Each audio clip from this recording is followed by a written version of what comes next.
হোসেনপুরে খড় বিক্রিতে লাভবান কৃষক। কিশোরগঞ্জের হোসেনপুর উপজেলায় আমন ধান কাটা প্রায় শেষ পর্যায়ে। এবছর ধানের খড় বিক্রি করে লাভবান হচ্ছে কৃষানীরা। এসটি বাংলা টিভি মাহফুজ রাজা এর পাঠানো তথ্য ও ভিডিও চিত্রে দেখুন বিস্তারিত। এ উপজেলায় আমন মৌসুমে ধান কাটার পর মাড়াই শেষে খড় গাদা দিয়ে তৈরির রেওয়াজ অনেক আগের। কয়েক বছর আগেও কৃষকরা ধান মাড়াইয়ের বিনিময়ে এসব খড় মানুষকে দিয়ে দিতেন। সময়ের পরিবর্তনে এসব খড় এখন মূল্যবান বস্তু। গোখাদ্যের জন্য খেতে থাকা অবস্থাতেই খড় কিনে নিচ্ছেন খামারিরা, আর এতে খড় বিক্রি করে বাড়তি আয় করছেন কৃষকরা। জানা গেছে, শুষ্ক মৌসুমে সাধারণত মাঠে ঘাস থাকে না, ফলে গরুর খামারিরা খাদ্যের যোগান দিতে বিপাকে পড়ে। তাই ঘাসের বিকল্প হিসেবে তারা এসব খড় কিনে রাখছে। ফলে ধান কাটা শেষে এখন কৃষকদের মধ্যে খড় বিক্রির ধুম পড়েছে। এ উপজেলায় এখন প্রতি কাঠা আমনের খড় 1 থেকে 1,500 টাকায় বিক্রি হচ্ছে। অধিকাংশ চাষি এখন খড় বিক্রিতে বেশি উৎসাহী।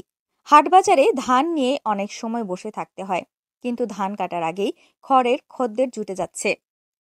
সরেজমিনে উপজেলার জগদল, পুমদি, ধুলঝুরি সহ কয়েকটি গ্রামে গিয়ে দেখা যায় কৃষকরা ও খামারিরা খড়ের গাদা তৈরিতে ব্যস্ত সময় পার করছেন।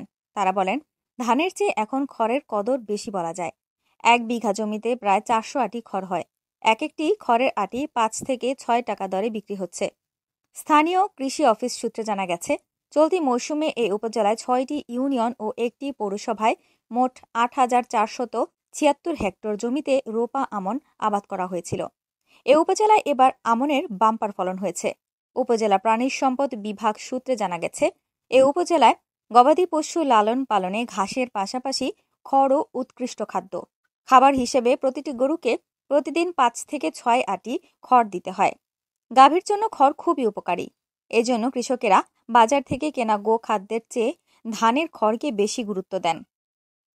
উপজেলা কৃষকদের সঙ্গে কথা বলে জানা গেছে, আমন মৌসুমের ধান কাটা প্রায় শেষের দিকে। তবে এখন ধান বিক্রির চেয়ে খড় বিক্রির প্রতি তাদের আগ্রহ বেশি।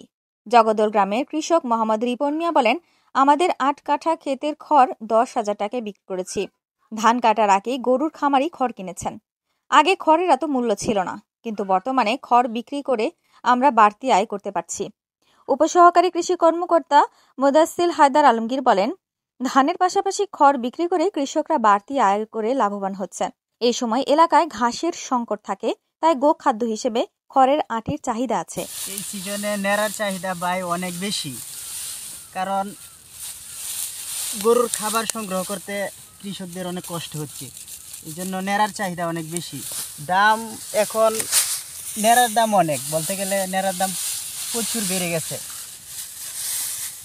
কারণ কাঠা প্রতি আমাদের নেড়া বিক্রি হচ্ছে প্রায় 1500 থেকে 1700 টাকা। এর দাম খুব বেশি, 1500 থেকে 1700 টাকা কাটা নেড়া বিক্রি হইতেছে। টাকা বিষয় না, নেড়া কিনতে খুব কম পাওয়া যায়। নেড়ার চাহিদা এবার খুব বেশি। নেড়ার দাম অনেক বেশি, গত বছর এবার নেড়ার দাম অনেক বেশি, চাহিদাও বেশি। নেড়া পাওয়া যায় না, অত সহজে কেউ বেচতে চায় না।